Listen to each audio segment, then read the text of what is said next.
Bloom ਦਾ ਵਕਤ ਵੀ ਆਉਣ ਹੀ ਵਾਲਾ ਆ। ਇਸ ਟਾਈਮ ਜਿਹੜੇ ਕਿਸਾਨ ਨੇ, ਖਾਸ ਕਰਕੇ ਜੇ ਆਪਾਂ ਬਦਾਮਾਂ ਦੀ ਖੇਤੀ ਨੂੰ ਲੈ ਕੇ ਕਰੀਏ ਤਾਂ ਮੱਖੀਆਂ ਵਗੈਰਾ ਬੀਜ ਜਿਹੜੀਆਂ ਉਹ ਰੱਖੀਆਂ ਜਾ ਰਹੀਆਂ ਆ। ਸੋ ਉਸ ਨੂੰ ਲੈ ਕੇ ਕੀ ਅਪਡੇਟ ਆ, ਕੀ ਰੁਝੇਵੇਂ ਉਹਦੇ ਚੱਲ ਰਹੇ ਹੈਗੇ ਆ? ਜੀ ਰਾਜਕਰਨ ਜੀ, ਸੋ ਤੁਹਾਨੂੰ ਪਤਾ ਬਲੂਮ ਦਾ ਟਾਈਮ ਆਉਣ ਵਾਲਾ, ਤੇ ਲਾਸਟ ਟਾਈਮ ਜਦੋਂ ਮੇਰੇ ਆਪ ਦੀ ਖੇਤੀ ਦੇ ਵਿੱਚ ਇੱਕ ਨਿੱਜੀ ਤਜਰਬਾ ਹੋਇਆ ਸੀਗਾ, ਖਾਸ ਕਰਕੇ ਮੱਖੀਆਂ ਦੇ ਕਾਰਨ, ਸੋ ਆਪਾਂ ਦਰਸ਼ਕਾਂ ਨਾਲ ਸ਼ੇਅਰ ਕਰਨਾ ਚਾਹੁੰਦੇ ਹਾਂ। ਜ਼ਰੂਰ। ਸੋ 2 ਵਾਰੀ ਹੋ ਗਈਆਂ ਜੀ, ਮੈਂ ਬੀਕੀਪਰ ਵੀ ਚੇਂਜ ਕੀਤਾ ਸੀ, ਬਟ ਖਾਸ ਕਰਕੇ ਜਿਹੜਾ ਲਾਸਟ ਟਾਈਮ ਬੀਜ਼ ਦੀ ਕਾਫੀ ਸ਼ਾਰਟੇਜ ਸੀਗੀ, ਆਪਣੀ ਕਾਫੀ ਕਾਲੋਨੀਜ਼ ਕਲੈਪਸ ਹੋ ਗਈਆਂ ਸੀਗੀਆਂ, ਤੇ ਉਸ ਨਾਲ ਹੋਇਆ ਕਿ ਮੇਰਾ ਬੀਕੀਪਰ ਕਾਫੀ ਮੰਨਿਆ ਸੀ ਜੀ।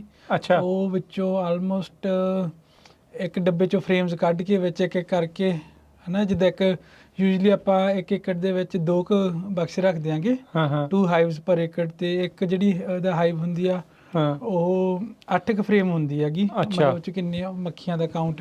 ਤੇ ਉਹਨਾਂ ਨੇ ਕੀਤਾ ਕਿ ਜੀ ਇੱਕ ਚੋਂ ਮੱਖੀਆਂ ਦੀ ਸ਼ਾਰਟੇਜ ਸੀਗੀ, ਤੇ ਵਿੱਚੋਂ ਇੱਕ ਚੋਂ ਕੱਢ ਕੇ ਸਾਰਿਆਂ ਚ 1/8 ਕਰਕੇ ਰੱਖ ਗਏ ਜੀ ਸਾਰੇ। 8 ਦੀ ਥਾਂ ਤੇ 1 ਰੱਖ ਗਏ? ਹਾਂਜੀ। ਸੋ ਟੋਟਲੀ 2 ਇੱਕ ਬਕਸੇ ਦਾ ਮਾਲ 8 ਬਕਸਿਆਂ ਚ ਪਾ ਕੇ ਤੇ ਮੇਰੇ ਟੋਟਲ ਬਕਸੇ ਰੱਖ ਗਏ ਜੀ ਉਸ ਹਿਸਾਬ ਨਾਲ ਗਿਣ ਕੇ।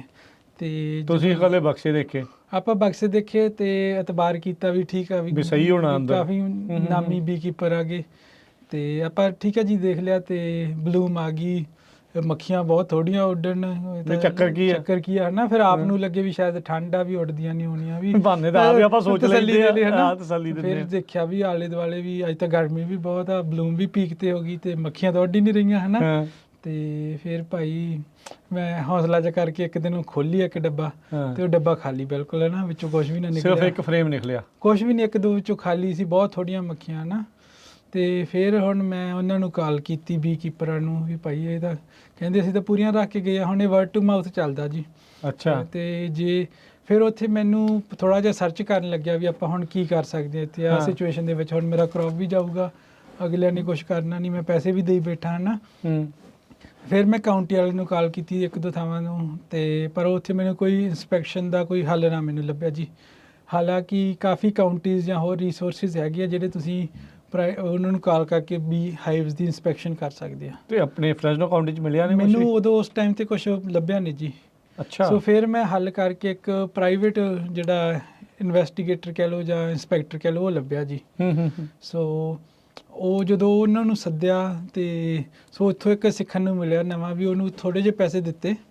ਹੁੰਦਾ ਕੀ ਆ ਜੀ, ਉਹ ਨੋਟਿਸ ਭੇਜਦਾ ਤੁਹਾਡੇ ਬੀਕੀਪਰ ਨੂੰ ਵੀ ਭਾਈ ਮੈਂ ਇੰਨੇ ਵਜੇ ਆਉਣਾਗਾ, ਇੰਨੇ ਵਜੇ ਮੱਖੀਆਂ ਤੁਹਾਡੇ ਡੱਬੇ ਚੈੱਕ ਕਰਨਾ, ਤੂੰ ਹਾਜ਼ਰ ਰਹੀ। ਅੱਛਾ। ਸੋ ਉਹਨਾਂ ਚਿਰ ਆਪਾਂ ਉਹ ਡੱਬਾ ਨਹੀਂ ਖੋਲੀਦਾ ਜਿੰਨਾ ਚਿਰ ਦੂਜਾ ਜਿਹੜਾ ਬੀਕੀਪਰ ਉਹ ਵੀ ਉੱਥੇ ਹਾਜ਼ਰ ਨਾ ਹੋਵੇ। ਓਕੇ। ਫਿਰ ਜੀ ਅਸੀਂ ਮੀਟਿੰਗ ਸੈੱਟ ਕੀਤੀ, ਇੱਕ ਮੈਂ ਸੀ, 2-3 ਮੇਰੇ ਗਵਾਂਢੀ ਹੋਰ ਜਿਨ੍ਹਾਂ ਨੇ ਸੇਮ ਬੀਕੀਪਰ ਯੂਜ਼ ਕਰਦੇ ਸੀ, ਸਾਰਿਆਂ ਨੇ ਅਸੀਂ ਰਲ ਕੇ ਤੇ ਮੱਖੀਆਂ ਲਈਆਂ ਸੀ। ਹਾਂਜੀ। ਤੇ ਉਹ ਜਦੋਂ ਡੱਬੇ ਖੋਲੇ ਜੀ, ਸੱਦ ਲਏ ਜੀ, 2 ਦਿਨ ਇੰਸਪੈਕਸ਼ਨ ਕੀਤੀ ਹੈ, ਮੈਂ ਵੀ ਉੱਥੇ ਇੱਕ ਸੂਟ ਜਾਂ ਮੇਰੇ ਪਾ ਲਿਆ, ਇੱਕ ਉਹਨੇ ਪਾ ਲਿਆ, ਸੀ 3 ਜਣੇ ਸੀਗੇ। ਸੇ ਜਦੋਂ ਦੇਖਿਆ ਪਾਈਏ ਤਾਂ ਕਿਸੇ 'ਚ 1 ਫਰੇਮ ਨਿਕਲਿਆ, ਕਿਸੇ 'ਚ ਅੱਧਾ ਨਿਕਲਿਆ, ਹਾਲਾਂਕਿ 8 ਹੋਣੇ ਚਾਹੀਦੇ ਸੀਗੇ ਹਰ ਇੱਕ 'ਚ। ਸੋ ਉਹ ਆਪਦਾ ਲਿਖ ਕੇ ਸਰਟੀਫਾਈ ਕਰ ਗਿਆ ਉਹਨਾਂ ਦੀ ਸਾਹਮਣੇ। ਸੋ ਫਿਰ ਮੈਨੂੰ ਖੜੇ ਪੈਰ ਹੋਰ ਮੱਖੀਆਂ ਦਾ ਬੰਦੋਬਸਤ ਕਰ ਲਿਆ, ਬਟ ਇਹਦੇ 'ਚੋਂ ਸਿੱਟਾ ਇਹ ਮਿਲਦਾ ਜੀ ਵੀ ਆਪਾਂ ਜੇ ਤੁਹਾਨੂੰ ਹੋਵੇ ਸ਼ੱਕ, ਜੇ ਨਹੀਂ ਵੀ ਹੁੰਦਾ, ਜਸਟ ਫॉर ਅਸ਼ੋਰੈਂਸ ਪਰਪਸਿਸ ਹੈ ਨਾ, ਪ੍ਰਾਈਵੇਟ ਕਾਫੀ ਅਵੇਲੇਬਲ ਆ ਗਈ ਕਾਫੀ। ਤੁਸੀਂ ਜਦੋਂ ਰੱਖਣ ਜਾਂਦੇ ਉਦੋਂ ਨਹੀਂ ਚੈੱਕ ਕਰ ਸਕਦੇ? ਇੱਕ ਤਾਂ ਅਰਲੀ ਰੱਖ ਲੈਂਦੇ ਆ ਜੀ, ਪਲੱਸ ਉਹ ਕਾਫੀ ਬੀਕੀਪਰ ਲਾਈਕ ਨਹੀਂ ਕਰਦੇ ਤੁਸੀਂ ਉਹਨਾਂ ਦੀ ਚੀਜ਼ ਨਾਲ ਛੇੜਖਾਨੀ ਕਰੋ। ਅੱਛਾ। ਤੇ ਬਟ ਜਦੋਂ ਆਪਾਂ ਪ੍ਰਾਈਵੇਟ, ਚਲੋ ਠੀਕ ਆ, ਅਸੀਂ ਉਹ ਜਾਇਜ਼ ਮੰਨਦੇ ਵੀ ਛੇੜਖਾਨੀ ਨਾ ਕਰੋ, ਪਰ ਤੁਸੀਂ ਤਾਂ ਆਪ ਸਿੱਧਾ ਉਹਨਾਂ ਦੇ ਪੂਰੇ ਫਸਲ ਦੇ ਨਾਲ ਹੀ ਖੇਡਣ ਡਏ। ਬਿਲਕੁਲ ਜੀ।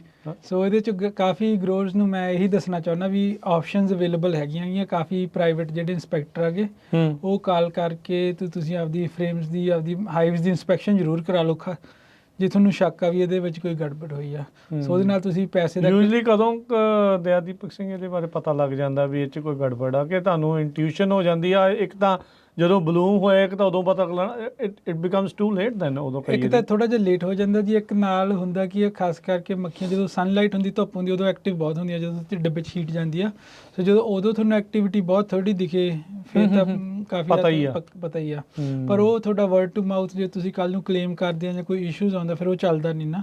ਉਹਦੀ ਜਿਹੜਾ ਇੰਸਪੈਕਟਰ ਦੀ ਰਿਪੋਰਟ ਆ ਉਹਦੇ ਨਾਲ ਤੁਸੀਂ ਪ੍ਰਾਈਸ ਵੀ ਸਰਟੀਫਾਈਡ ਆ ਜੀ। ਇਹ ਫਰਾਡ ਦਾ ਕੁਝ ਵੀ ਤੁਸੀਂ ਕਰ ਸਕਦੇ ਆ, ਬਟ ਇਹ ਇੱਕ ਸਰਵਿਸ ਅਵੇਲੇਬਲ ਹੈਗੀ ਤੇ ਜਿਹਦੀ ਸੋ ਉਹਨਾਂ ਨੂੰ ਕੀ ਬੀ ਹਾਈਵ ਇੰਸਪੈਕਟਰ ਕਹਿੰਦੇ ਆ ਉਹਨਾਂ ਨੂੰ? ਹਾਂਜੀ, ਮੈਨੂੰ ਇੱਕ ਬੇਕਰਸਫੀਲਡ ਤੋਂ ਮਿਲਿਆ ਸੀਗਾ ਬੰਦਾ, ਤੇ ਉਹ $3 ਹਾਈਵ ਦੇ ਉਹਨੇ ਲਏ ਸਿਰਫ ਹੀ ਚੈੱਕ ਕਰਨ ਦੇ ਤੇ ਆਉਣ ਜਾਣ ਦਾ ਖਰਚਾ ਲਿਆ ਹੋਣਾ? ਨਹੀਂ, ਟੋਟਲ ਇੰਨਾ ਸੀ, ਫਿਰ ਉਹ ਆਲੇ ਦੁਆਲੇ ਸਾਰੇ ਅਪਾਇੰਟਮੈਂਟ ਲੈ ਲੈਂਦਾ ਵੀ ਮੈਂ ਇਸ ਤਰੀਕ ਨੂੰ ਇਸ ਦਿਨ 'ਚ ਇੱਥੇ ਹੋਣਾਗਾ। ਠੀਕ ਆ। ਤੇ ਹੋਰ ਵੀ ਕਾਫੀ ਸਰਵਿਸਿਜ਼ ਅਵੇਲੇਬਲ ਆ ਗਈਆਂ ਕਈ ਬੰਦੇ, ਪਰ ਮੈਨੂੰ ਖੜੇ ਪੈਰੋਂ ਇੱਕ ਬੰਦੇ ਨੇ ਕਾਫੀ ਹੈਲਪ ਕੀਤੀ ਜੀ।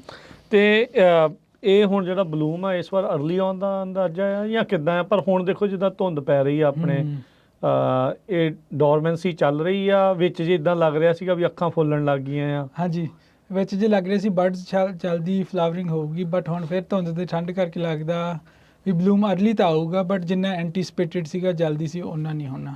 ਬਟ ਮੋਸਟਲੀ ਤੁਸੀਂ ਐਕਟੀਵਿਟੀ ਤੁਸੀਂ ਦੇਖ ਲਓਗੇ, ਲੋਕਾਂ ਦੇ ਹਾਈਵਜ਼ ਆਉਣ ਲੱਗ ਗਈਆਂ ਆਲਰੇਡੀ, ਖਾਸ ਕਰਕੇ ਤੁਸੀਂ ਦਿਖਾਤੀਆਂ?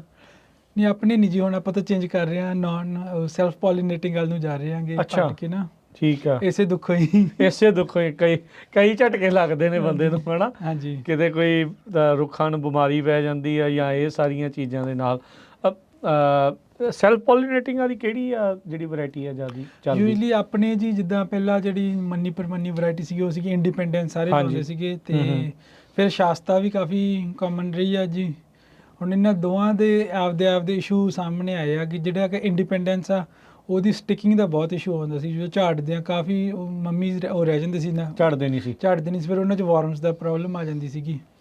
ਜਿਹੜੀ ਸ਼ਾਸਤਾ ਸੀ ਜੀ, ਇਹਦਾ ਕਹਿੰਦੇ ਵੀ ਅਲਟਰਨੇਟਿਵ ਬੇਅਰਿੰਗ ਹੈਗੀ, ਵੀ 1 ਸਾਲ ਝਾੜ ਵੱਧ ਹੁੰਦਾ 1 ਸਾਲ ਘੱਟ ਹੁੰਦਾ ਹੈਗਾ। ਸੋ ਜਿਹੜਾ ਹੁਣ ਅਸੀਂ ਟਰਾਈ ਕਰ ਰਹੇ ਆ ਉਹ ਕਰ ਰਿਹਾ ਜ਼ੋਰੀਜ਼ਾਨੀ।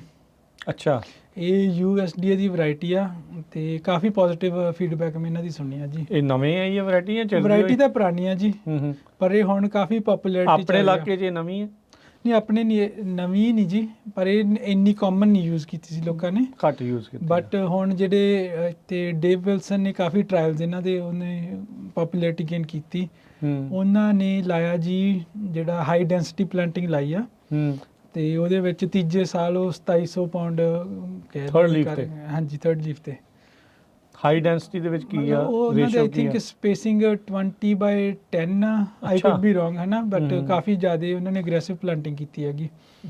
ਪਰ ਉਹ ਹਜੇ ਟੂ ਅਰਲੀ ਆ ਵੀ ਆਪਾਂ ਮਾਡਲ ਤੇ ਮੈਂ ਅਗਰੀ ਵੀ ਨਹੀਂ ਕਰਦਾ, ਕਿਉਂਕਿ ਅੱਗੇ ਜਾ ਕੇ ਜਦੋਂ ਟਰੀਜ਼ ਦੀ ਗਰੋਥ ਬਹੁਤ ਹੋ ਗਈ ਫਿਰ ਉਹਨਾਂ ਨੇ ਆਪਸ ਵਿੱਚ ਖਹਿ ਜਾਣਾ ਤੇ ਫਿਰ ਇਸ਼ੂਜ਼ ਆ ਸਕਦੇ ਆ। ਪਰ ਓਵਰਆਲ ਵੈਰਾਈਟੀ ਦਾ ਰਿਸਪੌਂਸ ਬਹੁਤ ਸੋਹਣਾ ਆਇਆ ਜੀ।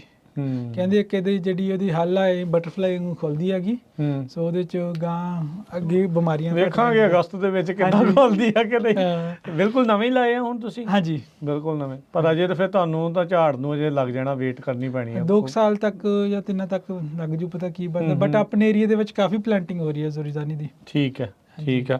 ਤੇ ਤੁਹਾਡੇ ਪਾਣੀ ਵਾਲਾ ਮਸਲਾ ਤਾਂ ਨਹੀਂ ਤੁਹਾਡੇ? ਠੀਕ ਆ, FID ਦੇ ਅੰਦਰ ਹੈ? FID CID ਤੱਕ ਤਾਂ ਕੋਈ ਖਾਸ ਹਜੇ ਤੱਕ ਤਾਂ ਮਸਲਾ ਸਾਹਮਣੇ ਨਹੀਂ ਆ ਰਿਹਾ ਜੀ, ਤੇ ਰੱਬ ਸੁੱਖ ਰੱਖੇ ਇਦਾਂ ਹੀ ਰਹੇ। ਸਹੀ ਆ, ਸਹੀ ਆ। ਇਸ ਤੋਂ ਇਲਾਵਾ ਹੋਰ ਖੇਤਾਂ ਦੇ ਕਿਹੜੇ ਰੁਝੇਵੇਂ ਤੁਹਾਡੇ ਬਦਾਮਾਂ ਨੂੰ ਲੈ ਕੇ ਚੱਲ ਰਹੇ ਆ? ਜਿੱਦਾਂ ਤੁਸੀਂ ਦੱਸਿਆ ਵੀ ਇੱਕ ਤਾਂ ਇਹ ਆ ਵੀ ਬਲੂਮ ਆਉਣ ਵਾਲਾ ਆ, ਵੀ ਉਹਦੇ ਲਈ ਇਹ ਸਾਰੀਆਂ ਚੀਜ਼ਾਂ ਇਸ ਟਾਈਮ ਕੋਈ ਸਪਰੇ ਕੋਈ ਖਾਦ ਕੋਈ ਉਹ ਵੀ ਚੀਜ਼ ਪਾਉਣ ਦਾ ਵਕਤ ਹੈਗਾ ਕਿ ਨਹੀਂ? ਜੀ, ਹੁਣ ਜਿਹੜੀ ਐਕਟੀਵਿਟੀ ਹੁਣ ਚੱਲ ਰਹੀ ਹੈਗੀ, ਜਿਨ੍ਹਾਂ ਨੇ ਤਾਂ ਵਿੱਚੋਂ ਮੰਮੀ ਸ਼ੇਕ ਕਰਕੇ ਸਵੀਪ ਕਰਕੇ ਉਹਨੂੰ ਸਾਫ਼ ਕਰ ਲਿਆ, ਔਰਚਰਡ ਸੈਨੀਟਾਈਜ਼ ਕਰੀ ਬੈਠੇ ਆ। ਕਈਆਂ ਦੇ ਕਵਰ ਕ੍ਰੌਪ ਕਾਫੀ 6-6 8-8 ਇੰਚ ਦਾ ਹੋ ਗਿਆ ਜੀ, ਕਵਰ ਕ੍ਰੌਪ ਵੀ ਲਾਇਆ ਹੋਇਆ। ਤੇ ਮੋਸਟਲੀ ਹੁਣ ਜਿਹੜੇ ਕਰ ਰਿਹਾ ਪ੍ਰੀ ਇਮਰਜੈਂਟ ਸਪਰੇਜ਼ ਦਾ ਵੀ ਟਾਈਮ ਆ, ਜਿਹੜਾ ਜਿਨ੍ਹਾਂ ਨੇ ਕਵਰ ਕ੍ਰੌਪ ਨਹੀਂ ਲਾਈ, ਹਾਂ, ਜਾਂ ਬਰਮਸ ਤੇ ਕਰਨੀ ਹੋਵੇ ਆਪਾਂ ਵੀਡ ਕੰਟਰੋਲ ਲਈ, ਕਿਉਂਕਿ ਉਹਨੂੰ ਥੋੜਾ ਜਿਹਾ ਮੋਇਸਚਰ ਚਾਹੀਦਾ ਐਕਟੀਵੇਟ ਹੋਣ ਨੂੰ ਦਵਾਈ ਨੂੰ, ਉਹ ਚੱਲ ਰਿਹਾ ਜੀ। ਸੋ ਆਲਮੋਸਟ ਕਈ ਵਿੱਚੋਂ ਕਾਪਰ ਦੀ ਸਪਰੇਅ ਵੀ ਕਰਨਗੇ ਅੱਗੇ ਜਾ ਕੇ ਉਹਨੂੰ ਬੂਟਿਆਂ ਨੂੰ ਫੁੱਲਾਂ ਤੋਂ ਪਹਿਲਾਂ ਪ੍ਰੋਟੈਕਸ਼ਨ ਲਈ। ਸੋ ਕੁਛ ਨਾ ਕੁਛ ਖੇਤਾਂ ਦੇ ਵਿੱਚ ਐਕਟੀਵਿਟੀ ਚੱਲ ਰਹੀ ਹੈ ਜੀ, ਚੱਲ ਰਹੀ ਆ। ਮੀਂਹ ਪਿੱਛੇ ਜੇ ਤਾਂ ਚਲੋ ਪਿਛਲੇ ਮਹੀਨੇ ਸੋਹਣੇ ਪੈ ਗਏ, ਹੁਣ ਪਿਛਲੇ 2-3 ਹਫ਼ਤਿਆਂ ਤੋਂ ਕੰਮ ਸੁੱਕਾ ਜਿਹਾ ਜਿਹੜਾ ਉਹ ਚੱਲ ਰਿਹਾ। ਸੋ ਇਦਾਂ ਦੇ ਰੁਝੇਵੇਂ ਕਰਨੇ ਸੌਖੇ ਆ ਹੁਣ? ਬਿਲਕੁਲ। ਸੋ ਪੈਲੀ ਬੱਤਰ ਹੋਈ ਪਈ ਆ, ਹਾਂਜੀ, ਤੇ ਉਹਦੇ ਨਾਲ ਫਿਰ ਸੌਖਾ ਹੋ ਜਾਂਦਾ ਹੈ ਸਾਰੀਆਂ ਚੀਜ਼ਾਂ ਕਰਨੀਆਂ। ਬਿਲਕੁਲ। ਦੇਖੋ ਹੁਣ ਟਰੈਕਟਰ ਵੀ ਉੱਤੇ ਖੇਤ 'ਚ ਕੋਈ ਖੁੱਬਣ ਦਾ ਕੋਈ ਇਹੋ ਜਿਹਾ ਇਸ਼ੂ ਨਹੀਂ ਆ ਰਿਹਾ ਹੈਗਾ, ਜ਼ਮੀਨ ਬਿਲਕੁਲ ਸਹੀ ਹੈਗੀ। ਸੋ ਆਪਾਂ ਸਾਰੀ ਕੰਮ ਕਾਫੀ ਸੋਹਣੀ ਸਪੀਡ ਨਾਲ ਕਰਕੇ ਬਲੂਮ ਲਈ ਰੈਡੀ ਹੋ ਜਾਂਦੇ ਹਾਂ ਸਾਰੇ ਨੇ। ਠੀਕ ਹੈ।